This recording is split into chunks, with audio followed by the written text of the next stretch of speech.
Recorded live at Town Hall here at Miller Measurements. This is AE Squared.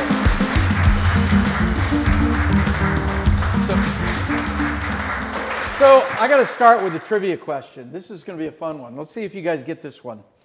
Here's a trivia question for today. What do all of these movies have in common? Right? Pay attention to this list. Ready?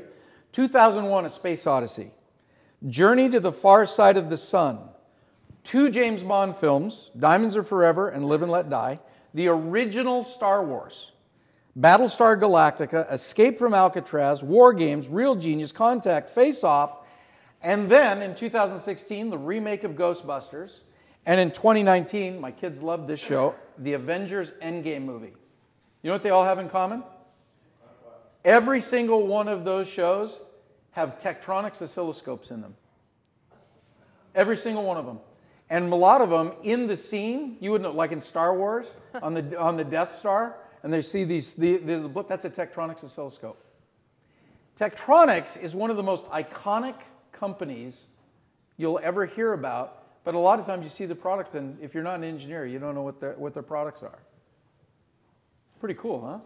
I got a kick out of that. I just had to share that with you. Well, anyway, so less than 3 years ago, our guest today came from Cisco over to Tektronix. And in just over 2 years, she went from coming in a sales position to becoming the president of the entire company. She's now 6 months, 7 months maybe, into her tenure. Yep. And here she is, joining us today at AE Squared. So Tami Newcombe, thank you for coming. I am happy to be here. here. That's right. It's good to have you. That's great. So that's the first guest that we've got hoop and hollers for, so congratulations on that. Yes. So one thing, I don't want to belabor something, but in my research for getting together with you today, I found an interview that you gave in 2015 at your alma mater to the engineering school. And I hope you don't mind, but below the video on this on YouTube, we're going to add a link to that interview, because that interview for people heading into engineering school I thought was brilliant.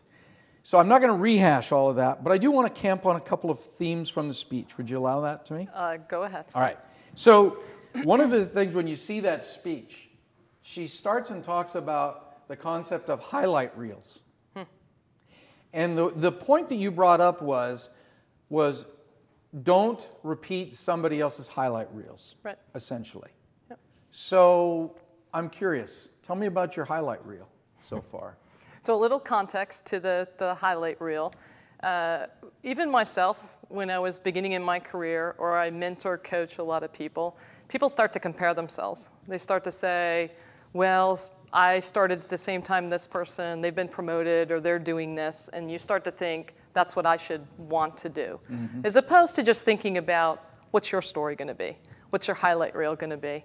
And if I think, I think about mine, I guess it starts first with, strong family, lots of good friends, good health. I think those two things allow you to go have a lot of fun.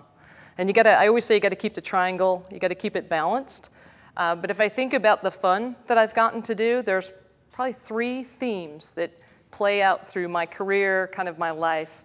And we can go deep, or I can just give you kind of the high level here. But if we start with the first theme, I have this irrepressible competitive spirit. And it starts in like 3rd grade and right up till today. Mm-hmm. The second thing that I think would be a theme of my highlights reel is really around this like almost inner need to constantly try new stuff where I'm super uncomfortable and really never done it before. And then the third is really around being a builder. I like to build things. My dad was an industrial arts teacher back in the 60s and 70s. Could have been cars, but then it was technology, woodworking, lots of building things. So there's probably stories in each of those 3 themes if we want to go there, but it's up to you. We'll circle back. That's up to you. Let's go on one story, though. That was the softball question. Let me ask the difficult one. Sure. This is the woulda, coulda, shoulda. Is there anything that when you look back on the highlight reel didn't make the highlight reel that you go, if I could do that over again, woulda, coulda, shoulda done this? Yeah. You know, I don't dwell on a lot of regrets. We never get to make perfect decisions. Mm-hmm. You only have so much information, and I always feel like making a decision and moving forward is a positive.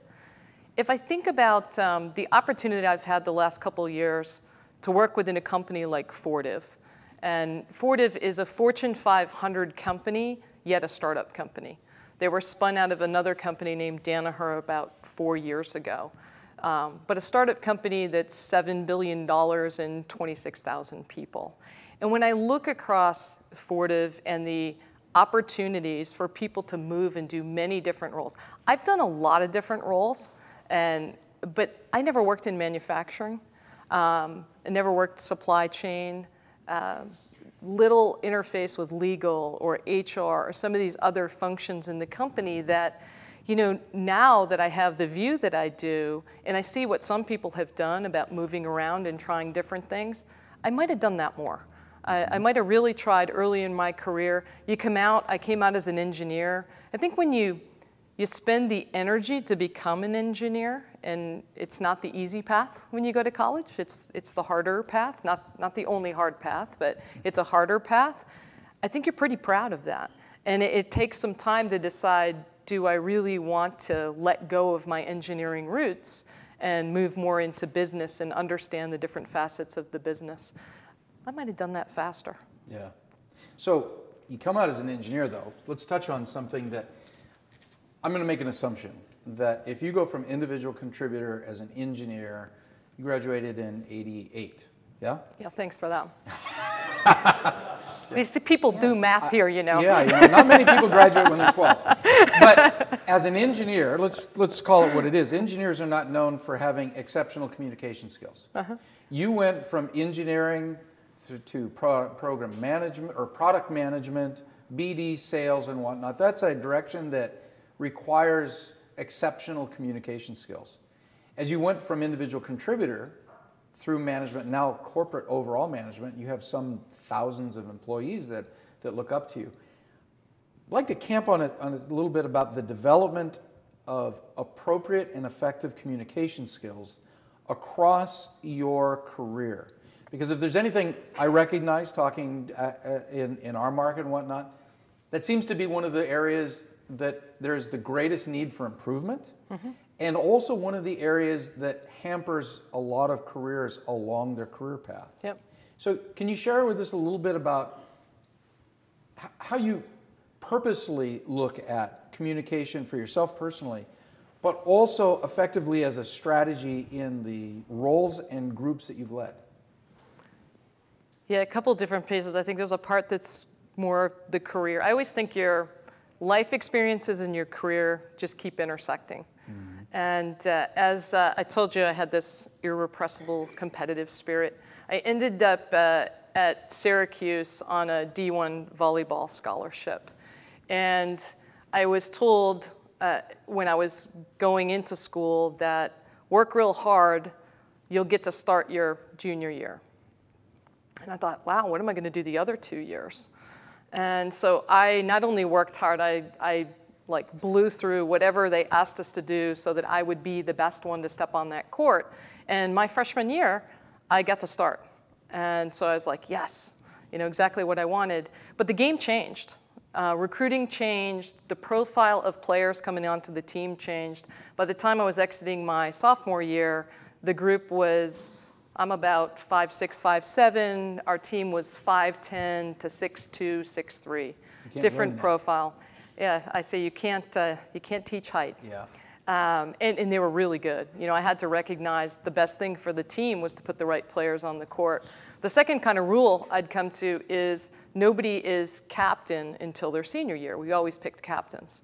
So as I was kind of wrestling around the end of my sophomore year into our summer kind of workout sessions, I was kind of wrestling with this, what is my role on this team?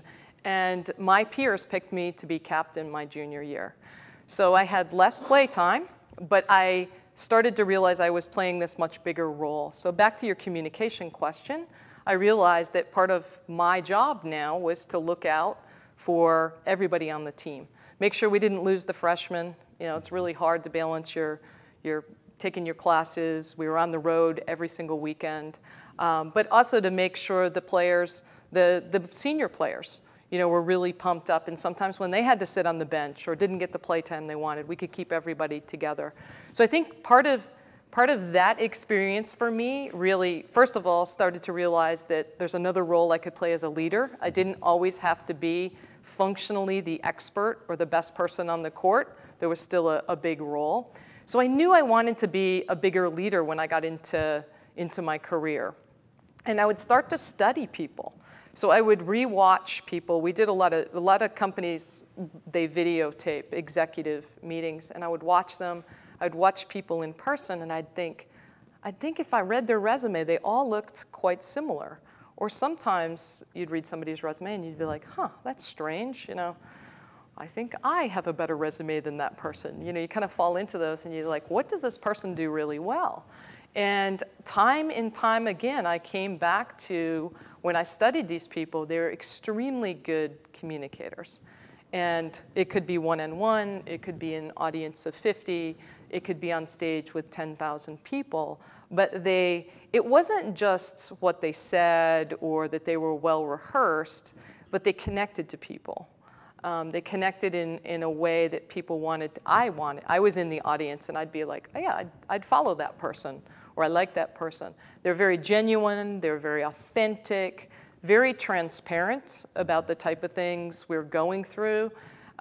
All of us have worked for leaders that they finish and you kind of tip your head and like, not really sure what they just said. Yeah, right. You know, a lot of big words, you know, maybe a lot of PowerPoint, and you, not really sure what I'm supposed to do next. So I think being a real student of watching what made successful people, and in my career, I've been at some really strong technology companies, and I think I've gotten to see and watch a lot of people and been able to make it my own, because you can't copy somebody. It's another one of those things.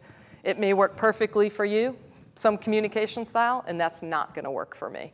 And you got to figure out what's your authentic way to connect to people. So I still, we go through every year a development plan, and you sit down and you say, what do you want to be part of your development plan? Every year I write down, I want to continue to improve my communications. We did, prior to coming into Fortive and into tech, I was in a place where they actually had a recording studio. And when I would do a recording, I would sit on a Saturday and study it. And I would see all the annoying things that I did and watch them and just be like, ah, I got to do that better. You have no idea how that resonates with me right now. But yeah.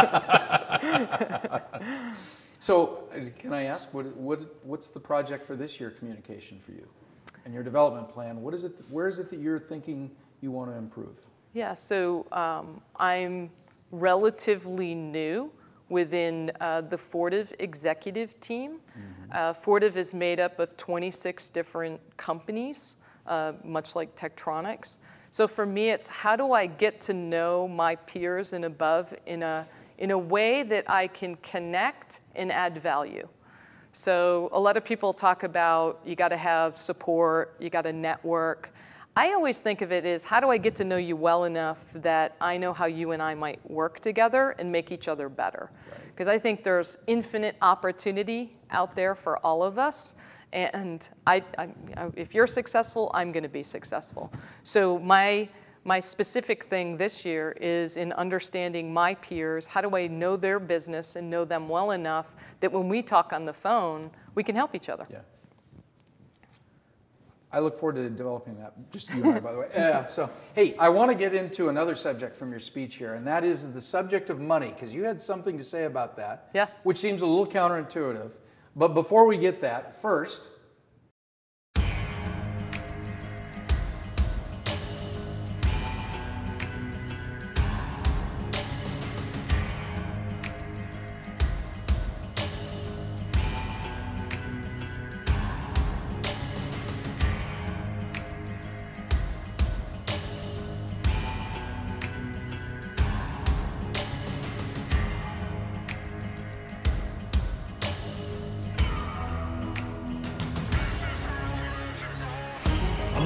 hunter, the kill makes you stronger, nothing will.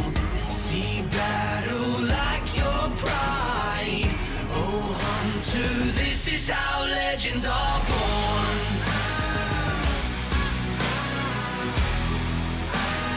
This is how legends are born.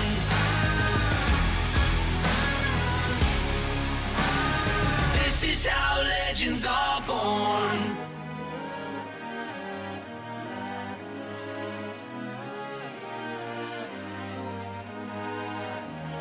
This is how legends are born.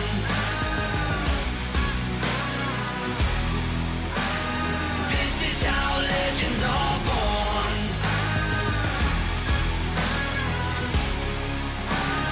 This is how legends are born.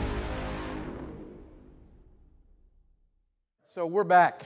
So let's go back to Syracuse in a year that you graduated that will not go mentioned now from now on. So back to in your presentation, you had another piece of advice, which I thought was brilliant, which was don't follow the money. That if you think that following the money is where you're going to end up and you're going to be happy, you're in for a surprise. I'm paraphrasing. Yep. Okay. From the outside looking in, though, double major in, by the way, did you guys know that? She is the captain of the volleyball team and did 2 engineering degrees simultaneously. Offline, I want to know what you did in your free time. But you go from engineer all the way through to corporate leadership on the track through, the track through sales. Some could say that that was actually following money. Yep. If not, dispel that. What was it that you were searching for in your career or that you were recognizing that took you on that path if it wasn't money? Yeah. We talked about my my highlights reel, and I said one of the themes is really, you know, always looking for these challenges, always looking for the ways that I'm uncomfortable. It didn't start when I started working. My parents, God bless them, survived me. And my dad was from about a 200-acre chicken farm. I never met my grandparents, but my aunt lives there. We came back one afternoon, and all the way home he was telling me about how his parents raised chickens. So I went to my room and I sketched a chicken barn. Dad helped me build it. We got chickens. I door to door in a very rural neighborhood sold chickens. It was my most profitable enterprise because Mom still paid for the grain, and I got all the profits from the eggs. So I was always fascinated by making money and taking on challenges, but it was more about what new could I learn in the process. So money, to me, money is the grease of life. It doesn't make anybody happy. You know, it's a nice layer of grease that makes things easier sometimes. You'll never have enough. So my advice to people is when you're thinking about roles, think about what are the tools that it adds to your toolbox. So if you were to carry this toolbox around, okay, so you've got a hammer in there. How do you get a wrench, a screwdriver, some type of a measuring stick? And those are the experiences that you bring with you and how you become more valuable as you move in your career. And it's not necessarily, you know, straight up. I had a great career at Cisco, still admire that company. It would have been an easier path to just continue doing what I was doing and take the next role there. But I was ready for a different type of challenge. And so it's not that money's not important, and not that I haven't worked really hard to try to find ways, but that's not the ultimate end goal. It's more about the experiences that you can bring to the next challenge that you have. So there was one other detail in my research about, and again, I am fascinated by your time at Syracuse. So you broke the mold. You end up becoming the captain when you're a junior. That's supposed to be a senior thing, but so obviously you were above the pay grade as far as when people typically make captain. But about that same time, Syracuse also got a whole new coach. Yes. And so there was more changing there than just you becoming an early captain. There was a whole new leadership, I would imagine a culture change, a direction. You'd started your career in volleyball in one direction. Now it changes under a new leadership. Now this is, obviously, we'll talk about this in a little bit leading up to Fortive, but how did that experience prepare you for, because everything you've mentioned is change, change, change, change, change. Yep. Was there anything in that time that was kind of a crucible that really informed or taught you from a skill standpoint how to successfully manage and lead through change? Yeah. Yeah, and I think about work. I mean, you've been in the technology industry as long as I have, and it's forever changing. Whether it's bosses that change or organizations that change, change, change, change. So I always think I don't rely on yesterday. You know, you won't hear me talk. We just had opportunity last week to share with our CEO, you know, prior quarters, and you know, I said we're only as good as our next quarter. I think as you get, whether it's a new person or the existing person, you should get up every day and want to reprove what you do. So a new coach, you don't rest on what you did the prior year. You work really hard and, you know, contribute in that next year. And I think that served me well at work, because I think I look over 4 different technology companies. I can't even imagine the number of different changes that I've been through, whether it's a change of location, a change of a manager, a change of I go to a different team, a technology change, something goes away, something's brought in. We just live in a world that changes a lot. Is there any, I'm going to go off on a tangent for a second, because this is something as a leader of a company, I ask myself the same question, which is, with all of this change that is occurring, what should I hold on to that is timeless, foundational in leading? What should I say? Well, looking back, thus I'm going to maintain that moving forward. And what should I say? Everything's on the table. Where's that line, right? You ever think about that as a leader? I do. I think about that a lot, and it probably builds off all the sports that I've played. But I think the ability to build strong, high-performing teams. That's timeless. It's timeless. It's timeless, and when I say that, some people think that means you get the expert in everything. I think of it more as you want athletes. How do you get athletes on the team that when they play together, they outperform anybody around them? And I've seen it done multiple times in my career. I've been a part of it, and I've been able to orchestrate it. So to me, that it transcends time, it transcends industries. It's how do you understand enough that you really can build the right team for that particular environment. It's different whether you're playing, you know, football or volleyball, whether you're in semiconductors, test and measurement, or networking. There's differences, but I think the skill set of doing that transcends everything. We'll have to have another discussion sometime about recognizing that in the interview process. You know, because that's a whole nother just. So here's another place where I think that perhaps your experience will really help a lot of the people listening to this. And I would have liked to have met you 20 years ago. And here's what it is. One of the things that I see that is very problematic and stops careers of professionals is the successful cross of these transitions in their career. Right? You go from individual contributor to first level manager. Right? For me, the difficult one was when I went from individual contributor in sales to sales manager, and I thought I was now the salesperson in chief, and boy, was there an education in that, right? You have gone across these transitions within an organization, across organizations, and across industries, and you've done it exceptionally well. So, is there a playbook? If you're going to give counsel to somebody as they excel in their career, how do you navigate that dangerous transition period and do it well, or prove Maslow correct, and you're going to go up until you're, not worthwhile?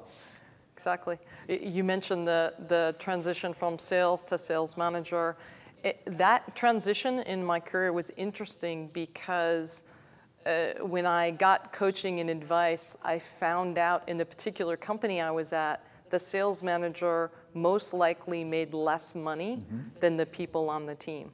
So it actually caused me to step back and think, do I want to cross the chasm? Right. Or do I want to stay fairly independent, more in control of my destiny and the money I make each year, or did I want to make that change?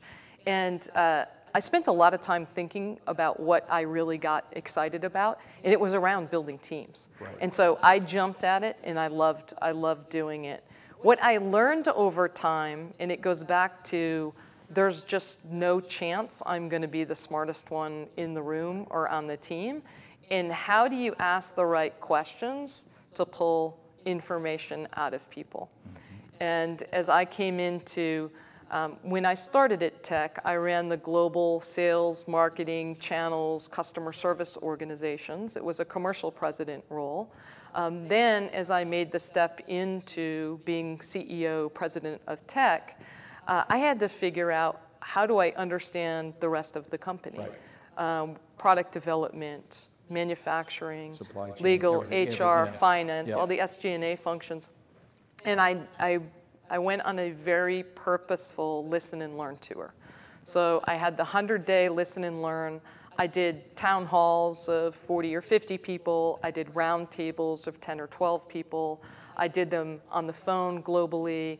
I went and met with the best of the best in the sales organization, all kinds of, in about 100 days, I got to about 1,000 people. So somewhere around 20-25% of Tektronix. And then you start to feel the themes. And my questions would always be around, what are the things you think we do particularly well? The really good stuff. What do you think that we need to fix? And then, you know, a lot about customers. What do our customers say about us? What do our customers want from us? How do we be really customer-centric? And so by the time I was finished there, it didn't have to be about me figuring it out. I just had to take the time to get the leadership team aligned that we would amplify and focus on the right things for the company. But I think that's if I were to say to anybody stepping into a new role, just even if you've had the role before, just slow down and learn from the people around you. And it's amazing what people tell me, and these little gems that people tell me of what they've been looking at the business for 10, 20, 30, sometimes 40 years. They got some really good advice, some really good insight. Do you find yourself looking at role models outside? Like, are you a biography and autobiography reader, or are you more of looking around in your immediate atmosphere and of peers and allowing that to inform that new role? Because one of the things that's very common is that people will take that new role, but pull the same expectations from their old role with them, and not respect the fact that the new role, no matter what, is a completely different perspective, view, and a skill set oftentimes required. So I'm curious, how do you see that? Even different culture. Oh, very I would much add. so. Completely different culture. I've had strong mentors, a lot of good coaches in my career. Never just one, though. It's always been more of a mentality of a board of directors. And my anchor person has got to be my dad. My parents just always hugely supportive and very into making sure you're doing what makes you happy. I only started on a couple crazy stories, but through my middle school, high school years, I had a lot of ideas of things I was going to do. Actually, my sophomore year of college, for anybody who has kids of that age, I came home and announced that I had bought a bicycle and I was riding it across country. This is in the days of no cell phones. I was going with two people that I had found in a classified ad. So you can imagine my parents, right? High tolerance for stress. Yeah. So I have two daughters now, and I remember when they were that age, I said to my mom, what were you thinking? Like, I cannot believe that you, like, there's cell phones today, and I wouldn't let the kids do it. Yeah. And she said, Tammy, we were just trying to keep you between the white lines. Yeah. So a hugely supportive family structure. Right. I have some very strong aunts, females in my family that I think have been role models for me. But also all the different roles I've had, companies I've been at, when I leave, it's not like I leave all the people. There's always people that you have to phone a friend, ask a question, and get really good insight on these new environments you come into. And I ask a lot of people, what would you do? How would you handle this? How would you figure out what the culture is? What are the questions that you ask? So I have always enjoyed having this board, and it's, if you ask me exactly who's on the board, it's a very loose, it's probably a tight 5 or 6 people, but then there's always the person that you call for this or call for that you pull in. So I think different people bring you different advice at different times, and I try to take advantage of all of that. So the real question is did you take the bike ride? Oh, yeah. Oh, you did? Oh, I did, yeah. So? Yeah, I was, there's a little bit of a tangent, I think, but. Yeah. So I was, it was, because I was playing volleyball, I couldn't do an engineering co-op. And I was actually very upset about this, because all of my peers, this is sort of like, you know, write your own story. That's right. I wasn't at a point where I knew that stuff. Okay. And I was like, everybody gets to do these super cool co-ops. And they should. But I can't because I have to be here for volleyball, which starts beginning of August. And they were paying for my school, so that was also important. So I didn't have that much time. And I was trying to figure out what to do with the summer, and I was reading a cycling magazine. And I wasn't even a big cycler, so I just happened to see this adventure cycling magazine. And I was reading about these Trans-American Trail that had been set up, and it was cross-country. And I got to the very back, and there was classified ads. And there was this woman, Megan, and she was looking for some people to ride cross-country. So I called her. And like I would have done, she said, what kind of bike do you have? And I said, I don't have a bike. And she said, oh, well, I mean, if you don't have a bike, you can't. I said, no, I'll get a bike. And it sort of went from there. She told me no at first. She said she'd tried the trip once. The team had fallen apart. She really wanted to make it this time. I was probably pretty low on her list. But I came back really strong. This was the beginning of my sales career right here on the phone. I came back strong with Division I athlete. If I put my mind to it, I'm going to do it. Promise I'll be a good fan or a good participant in all of this. And somehow, I don't know if she didn't get other phone calls, but she gave me the yes. So I flew to Portland, Oregon, and met Megan and Kevin for the first time.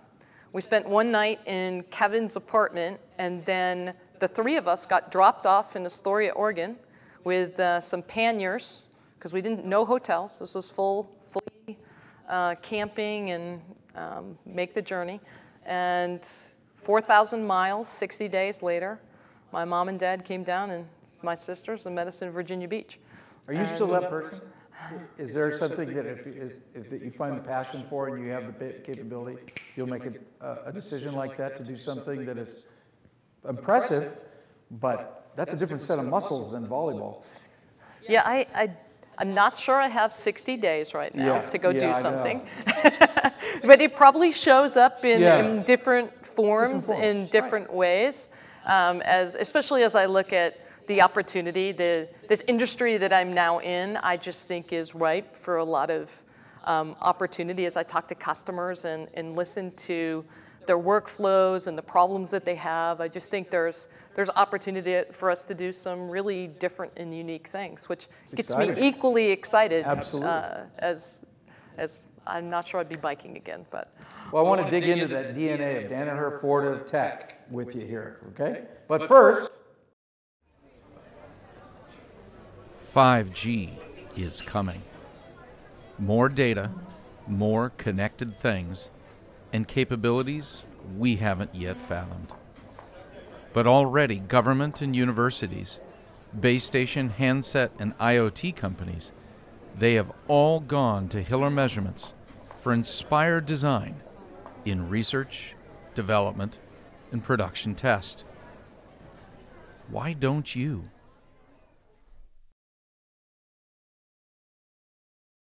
All right, we're back. So a lot of people may or may not know this, but I remember when Danaher, which is where Fortive came out of, was oftentimes compared financially to Berkshire Hathaway.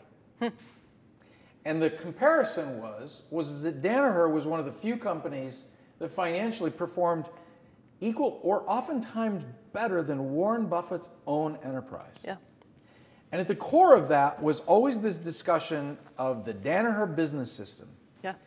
That when then Danaher and Fortive created into two companies, as I understand it, Fortive took that same DNA, culture, and process, and now there's the Fortive business system. You are coming up on 3 years in this new culture. Yep. Tell me about your experience with coming up to speed in the FBS, and help us understand a little bit both what it is, what it's not, but why is that core and foundational to the success of Fortive and tech in particular? Yeah. I'd love to take you through that, and I think you probably have more history on Danaher than I do. I can give you when the split happened, and that was actually prior to me joining Fortive. There was a conscious decision to make sure we take the really good pieces of DBS, Danaher Business System, and those good pieces are really around operational excellence. All of the tools that drive continuous improvement in a manufacturing type environment. What Fortive recognized was the other part of the equation, which is growth. And what Fortive started to develop and had begun even before I came into the company is a set of growth tools. And the one that I like to talk a lot about is a process that they call Growth Accelerator. And this is available to any OpCo across Fortive. But a growth accelerator is really where we've identified a problem. We talk about going to Gemba a lot, which is being out with our customers, understanding their workflow, and then coming up with a problem. And there's a lot of problems in the world. And some of them customers aren't willing to pay for. Some of them we're good at solving, and some of them may not be our problem to solve. So part of the process of the Growth Accelerator, and it really was, it's been amplified by the work that Eric Rees of the Lean Startup has been helping us with, is really how do you figure this out in a very fast way? And how do you accelerate new ideas and get them out there quickly? Because a lot of new ideas often get killed by just the momentum of doing, the next iterative thing. So Growth Accelerator, I'll pick, if we do one at Tektronix, I'll pick somebody in product marketing, engineering, maybe somebody from manufacturing, from sales, very different set of skill sets. And for somewhere between 8 and 12 weeks, they are immersed in figuring out this problem. And there's a whole set of tools that we have to help go through and think about the product piece, even the go-to-market piece. Sometimes it's a great problem to solve, but does it fit our go-to-market? Or how would we go to market with this? So what I love about the new Fortive, which is the best of Danaher in its roots, and in the years that Danaher really did have fantastic financial years, how do you keep that going and at the same time build the capability around driving growth? And that's something, if you think about the employee base at Tektronix, this is a group of clever problem solvers. Our brand evolution, we are for the engineer. You're looking at a group of people that often were the ones that used that test and measurement equipment. Grew up with it. And they want to make it simpler, easier, faster for people to use that equipment today. A lot of the focus, if you look at the mid-range, the core real-time part of the portfolio, a lot of the innovation we've been doing is just in the user interface. How do we give them a delightful experience, a touchscreen experience like we've had for 10 years on our phones? How do you deliver that in a market that's not had that in the past? So a lot of innovation that has been happening at Tech is now accelerated with the tools that Fortive brings to us. So is it safe to assume that, so that it sounds like FBS at its core in the original Lean, that sounds like it's built on the Toyota way and Lean type processes, operational. What you're talking about seems like as far as the growth, is there something, is that a parallel to like an agile approach to product development? Is that what it is? Or is there some other like more universally accepted method like TQM and all, Six Sigma and whatnot that's applied in your own way? Or is this something that is completely Fortive's creation as far as more of the innovation and growth process? I would say on the growth piece, it's Fortive led with the best practices that we can find in the industry, but we are building those tools as we go today. In-house. Yeah, all of those tools are being built in-house. But people like Eric Reese and others in the industry are coming in and help us. And one of the things Eric pushes us hard on, and we just had him at one of our leadership conferences, and we had 4 or 5 different groups come up that had been working on some innovations and some new ideas. And they got to sit with him on stage, and they got to talk about this great idea that they'd been working on for a amount of time. And he said, so when do you get your first paying customer? And they'd say, well, we're not quite ready yet. We've got to do this, we've got to do this. And well, he said, but when will you get your first paying customer? Well, we were gonna last month, but it's probably gonna be 2 more months. And he really gets people to slow down and say, well, why don't you just go see if anybody's willing to pay for this? Right. And a lot of VOC is great, but when people open up their wallets and actually say, that's a problem I have that I'm willing to pay for, it's different. And almost every single group as he got up there, his push was, how do you use prototypes? How do you use modeling? How do you use, you don't have to build the whole thing out and then find out it's a bad idea. Right. How do you really quickly iterate, get things in front of customers and show them? If you look at the new 4 or the 5 or the 6 series scopes from Tektronix, those started as cardboard boxes. Right. They were cardboard boxes with knobs, and just put it in front of an engineer and say, what do you like, what do you not like about this? The real thing. Yeah. Then we went to 3D printed devices. And do you like this? We had at one point wanted to take off all the knobs. And there was a set of engineers that said, no way. I've come to love those. We need some knobs, we need some touch screen. So we had to find that middle place. But we could never have innovated that quickly across that many different platforms if we weren't doing this really innovative approach and going to Gemba, going to customers to find out what they really wanted. No more, we call it conference room Gemba, when you sit in a conference room and everybody tries to talk themselves into this is the right thing for the customer, as opposed to just ask the customer. Let's go. Yeah. Let's go. That's how I ended up here. I spent the last couple of days on the East Coast out talking to customers. So, last question today, because this is a perfect segue on this. You have the timeless, the culture, right, which is Fortive Business Systems, and your organization that you're now leading is evolving that and adding innovation. Hopefully, you and I have a chance 3 years from now to get together, have a glass of wine, look back on the last 3 years. We've talked about highlight reels. We've talked about a lot of things. What's going to be on your highlight reel between now and those next 3 years to build on top of this proven culture and organization that you have on? What are we going to talk about in 3 years? 2 things. Okay. Kick-ass products. Kick-ass products. And leaders that grew up within Tektronix and Fortive that have gone on to take bigger and better leadership roles than they ever thought they'd have the opportunity to do. I mean, I think both are possible, and I'd love to be talking to you about that in 3 years. Let's make sure we get a date. Tami, thank you so much for joining AE Squared. You guys, Tami Newcombe. Tektronix.